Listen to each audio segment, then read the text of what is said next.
तो class 9th mathematics का जो चैप्टर नंबर 9 है, ठीक है, समांतर चतुर्भुज और त्रिभुजों का क्षेत्रफल, ये आज हम शुरू करेंगे। इसके बेसिक्स को अच्छे से जानेंगे और हम प्रश्नावली को करेंगे। इससे पहले मैंने बाकी सभी चैप्टर्स करा रखे हैं, मैं उनके लिंक डाल दूँगा डिस्क्रिप्शन पे, ठीक है। अगर आपको कोई भी वीडियो नहीं मिल रही है तो आप ऐसे ढूंढ सकते हैं। क्लास 9th जो भी आपको एक्सरसाइज देखनी है उसे लिखिए और आगे लिख दीजिए बाई मैथमेटिक्स एनालिसिस, आपको वीडियो सबसे ऊपर मिल जाएंगी, ठीक है। चलिए वीडियो को स्टार्ट करते हैं, ठीक है। तो एनसीईआरटी बहुत अच्छी बुक होती है, तो एनसीईआरटी में ये सब जो भी लिखा होता है ना बच्चों, एक बार इसको ढंग से एक बार रीड कर लिया करो। अब थोड़ा यहाँ से थोड़ा सा एक बार गो थ्रू करते हैं। ये बहुत ही अच्छी चीज़ यहाँ पर लिखी हुई है। कह रहे हैं आपको याद होगा कि एक सरल बंद आकृति, जैसे अंग्रेजी में बोलते हैं सिंपल क्लोज्ड फिगर, द्वारा तल का घेरा हुआ भाग उस आकृति का संगत तलीय क्षेत्र प्लेनर रीजन कहलाता है। इस तलीय क्षेत्र का परिमाण या माप उस आकृति का क्षेत्रफल कहलाती है। जैसे देखो ये आकृति है, ये जैसे एक किताब है, ठीक है। किताब एक समतल ये क्षेत्र है, इसमें ये वाला पार्ट हमने ले लिया है, ठीक है। और इसके अंदर की जो जितनी भी जगह है उसे हम क्या बोलते हैं, क्षेत्रफल बोलते हैं। ये यहाँ पर लिखा हुआ है। अब क्या होता है ना, चैप्टर का नाम क्या है, समांतर चतुर्भुज और उनके त्रिभुजों का क्षेत्रफल। हम समांतर चतुर्भुज क्या होते हैं वो हम जानेंगे, और उन पर आधारित क्षेत्रफल से आधारित प्रश्न जो है 9.2 ये सब हम आप पिछले वीडियो में करेंगे, मतलब आने वाले वीडियो में करेंगे। और ये जो प्रमेय 9.1 है ये बहुत इंपॉर्टेंट है, इसका प्रूफ करने के लिए भी एग्जाम में आ सकता है। और ये भी जब हम 9.2 करेंगे उससे पहले हम करेंगे। आज तो एक बेसिक सा वीडियो है। तो सबसे पहले देखो बच्चों, आपको जानना पड़ेगा क्योंकि 9.1 जो है ना बच्चा हमारा, वो किस पर आधारित प्रश्न आपसे पूछेगा वो हम करेंगे। टॉपिक हमारे पास क्या होगा, टॉपिक हमारे पास है एक ही आधार, मतलब आधार एक ही होगा, एक ही आधार और एक ही समांतर, एक ही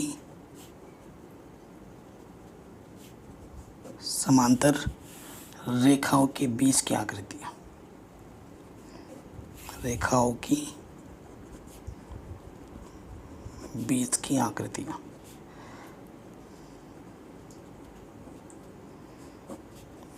ठीक है बेटा, ये हमारा टॉपिक है। देखो दो आकृतियाँ एक ही आधार और एक ही समांतर रेखाओं के बीच स्थित तभी होंगी यदि उनकी एक भुजा उभयनिष्ठ हो और उभयनिष्ठ आधार के समांतर किसी रेखा पर प्रत्येक आकृति के शीर्ष स्थित हो। ठीक है, मैं आपको ये डेफिनेशन एक अच्छे से लिखवा देता हूँ और फिर आपको समझाता हूँ। ठीक है, आप अपने नोट्स पर लिख लीजिएगा। दो आकृतियाँ, अगर आपके पास दो आकृतियों की तुलना करनी है, दो आकृतियाँ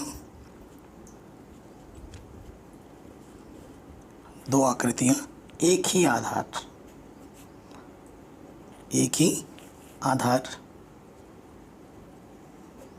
दो आकृतियाँ हैं जिनका आधार एक ही होगा। दो आकृतियाँ एक ही आधार और एक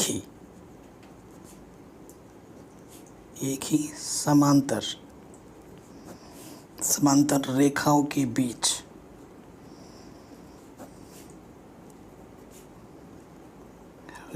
बीच स्थित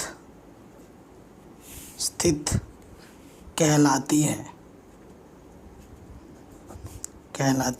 यदि, यहाँ से नियम है, यदि उनकी एक भुजा को तुम आधार बोल सकते हो, उनकी एक भुजा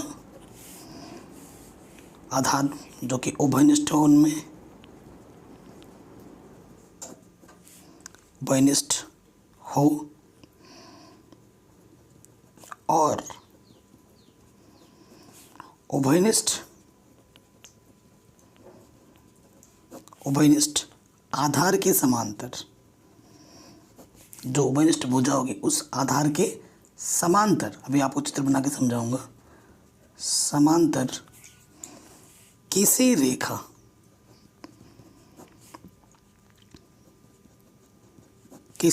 पर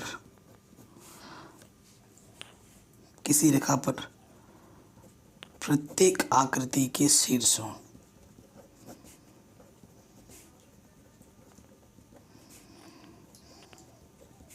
ठीक है, मेन पार्ट हमारा कहाँ से है, यहाँ से। अब मैं आपको चित्र बना के समझाता हूँ।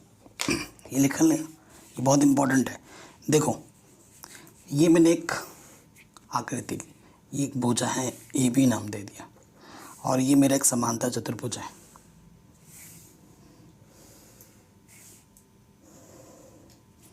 ठीक है, ए बी सी डी। ठीक है, अब और एक आकृति मैंने ले ली। ठीक है, और एक आकृति मैंने ले ली।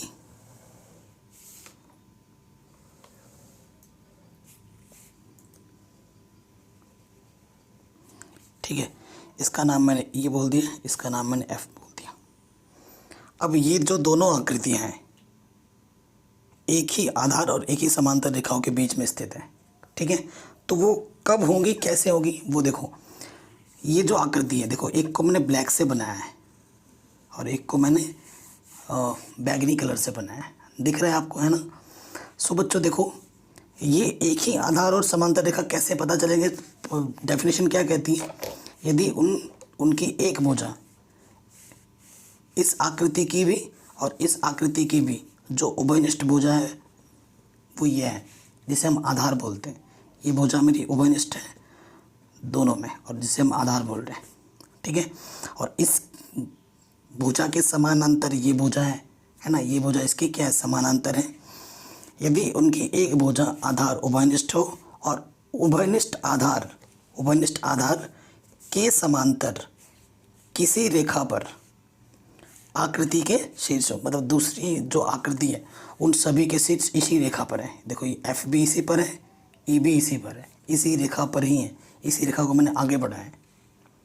तो ये दोनों आकृति क्या होंगी, इनका आधार एक होगा और इनके समांतर रेखाओं के बीच, एक ही समांतर रेखाओं के बीच में स्थित होंगी।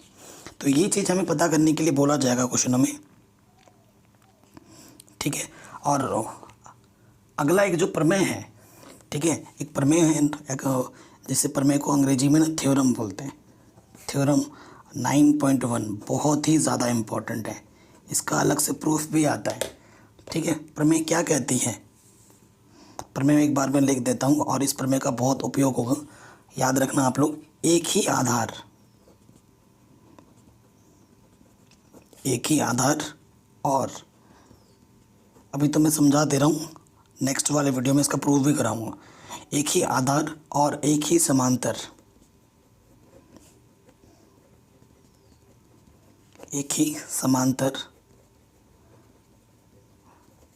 रेखाओं के बीच स्थित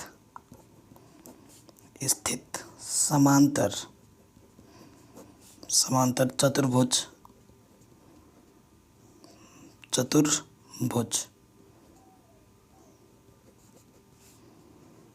के क्षेत्रफल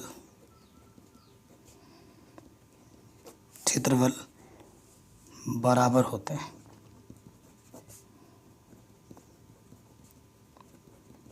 ठीक है, ये बहुत ही इम्पोर्टेंट थ्योरम है, इसका काफ़ी यूज़ होगा।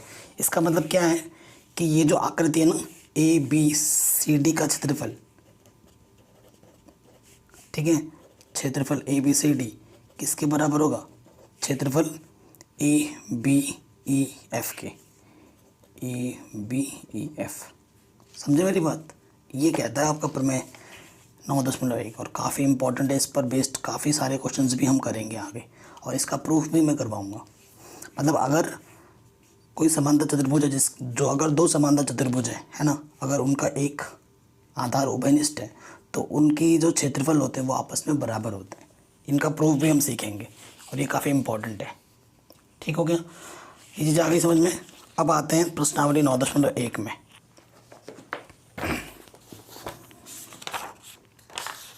बेसिक्स एक छोटा सा एक्सरसाइज है। कह रहे निम्नलिखित आकृतियों में से कौन सी आकृतियाँ एक ही आधार और एक ही समांतर रेखाओं के बीच स्थित हैं। ऐसी स्थिति में उभयनिष्ठ आधार और दोनों समांतर रेखाओं लिखिए। भैया चित्र देख के आप पता लगा पाओगे, है ना। तो सबसे पहले वाले पार्ट में आ जाओ। ये जो आकृति है आपकी, ठीक है, इस आकृति में जो देखो आपका जो PDC एक त्रिभुज है, PDC एक त्रिभुज है जो किसके बीच में है, ABCD के बीच में है। इसमें कुछ देखो मैं समझाऊंगा, लिख लेना आप खुद ही खुद, ठीक है, समझना ज़्यादा इम्पोर्टेंट है, ठीक है। इस त्रिभुज इस आकृति में पी डी सी एक त्रिभुज ए बी सी डी के अंदर स्थित है और इनका जो उभयनिष्ठ आधार है त्रिभुज पी डी सी का और ए बी सी डी का उभयनिष्ठ आधार क्या है, डी सी है, ठीक है। और डी सी के समांतर देखो कौन सी भुजा है, ए बी है, और उसी पर ही बाकी जो शीर्ष हैं ए पी बी स्थित है, ठीक है। तो डी सी भुजा और ए बी भुजा समांतर है और उभयनिष्ठ भुजा हमारी कौन सी है, डी सी है, दोनों त्रिभुज की, ठीक है। सो ऐसे लिख सकते हैं, बताया ना पहले वाले पार्ट में जो उभयनिष्ठ भुजा है,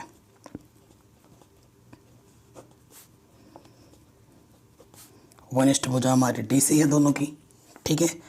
और समानांतर कौन कौन से हैं, ए बी भुजा डी सी के समानांतर है, इसका मतलब ऐसे लिखा जाता है वह। और क्या पूछा कि डी सी के समांतर कैसे लिखना है, वैसे लिखवा दे रहा हूँ ना, डी सी के समांतर भुजा में शीर्ष ए पी बी है, ए कॉमा पी कॉमा बी है। ये देखो डी सी के समानांतर रेखा में शीर्ष ए पी बी है, ऐसे लिखना है, ठीक है। समझ गए आप लोग। अब दूसरे में आ जाऊँ, कह रहे अगर आप आकृति में ध्यान से देखें, इस आकृति में दोनों चतुर्भुजों का जो आधार है, जो बेस है, वो क्या है, इस चतुर्भुज का भी और इस चतुर्भुज का भी जो बेस है वो कितना है बेटा, एच आर है, ठीक है, एच आर है, कोई दिक्कत नहीं है। तो उभयनिष्ठ भुजा हमारी क्या हो गई, एच आर है ना। शीर्ष जो पी क्यू है और जो ये जो शीर्ष एम और एन है, ठीक है, वो समांतर एक ही रेखा में नहीं है, मतलब एक ही रेखा में ये सारे शीर्ष नहीं है, अतः ये एक आधार और एक समांतर रेखाओं के बीच स्थित नहीं है।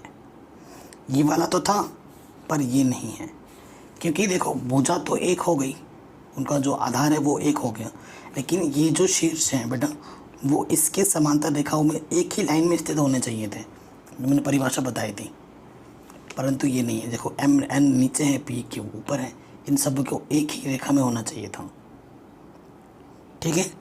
तीसरा वाला हो जाएगा, देखो ठीक है, तीसरा वाला हो जाएगा। देखो ये जो त्रिभुज है इसी की तरह है, ये देखो ये जो टी टी आर क्यू है और ये जो क्यू आर एस पी है, ये जो दो आकृतियाँ उनकी जो उभयनिष्ठ भुजा है वो क्यू आर है, ठीक।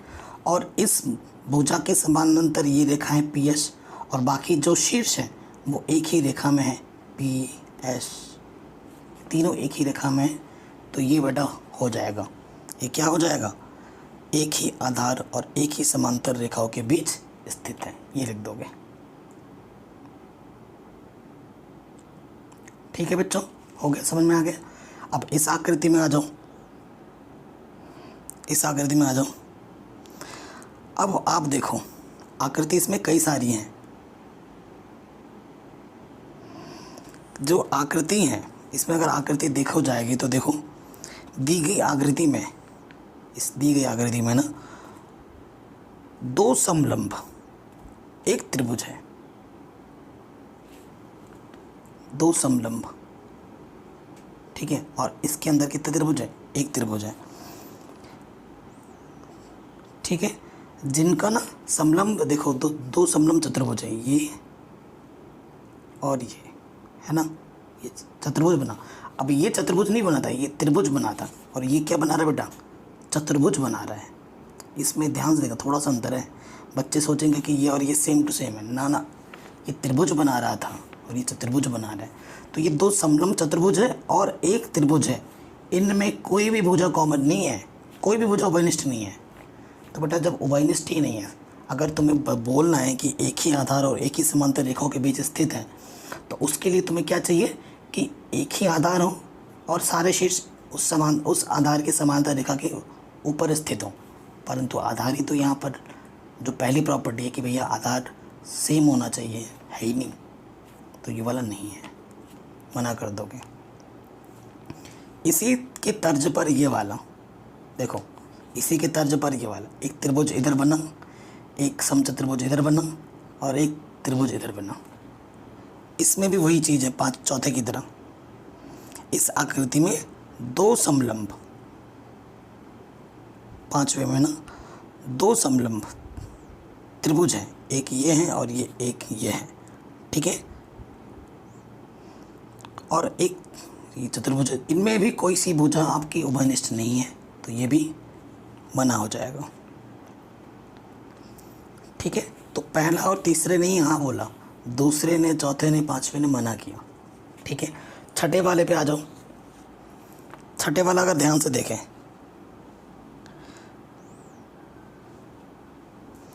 अब देखो ये जो चतुर्भुज है 1 2 3, अब 3 चतुर्भुज हैं, लेकिन इन तीनों चतुर्भुजों का कोई उभयनिष्ठ आधार नहीं है, सबके अपने अपने आधार है। जैसे अगर इस चतुर्भुज की बात करोगे इसका आधार ये हुआ, इस चतुर्भुज की बात करोगे तो इसका आधार ये हुआ, और इस चतुर्भुज की बात करोगे तो इसका आधार ये हुआ। तीनों के अपने अपने आधार हैं, लेकिन उभयनिष्ठ आधार नहीं है। उभयनिष्ठ आधार चाहिए ना बच्चों, है ही नहीं। लेकिन ये तीनों समचतुर्भुजों में उनके अपने अपने आधार हैं, तीनों का कोई उभयनिष्ठ आधार नहीं है, अर्थात यह एक ही आधार और एक ही समांतर रेखाओं के बीच स्थित नहीं होगा। आराम से हो जाएगा।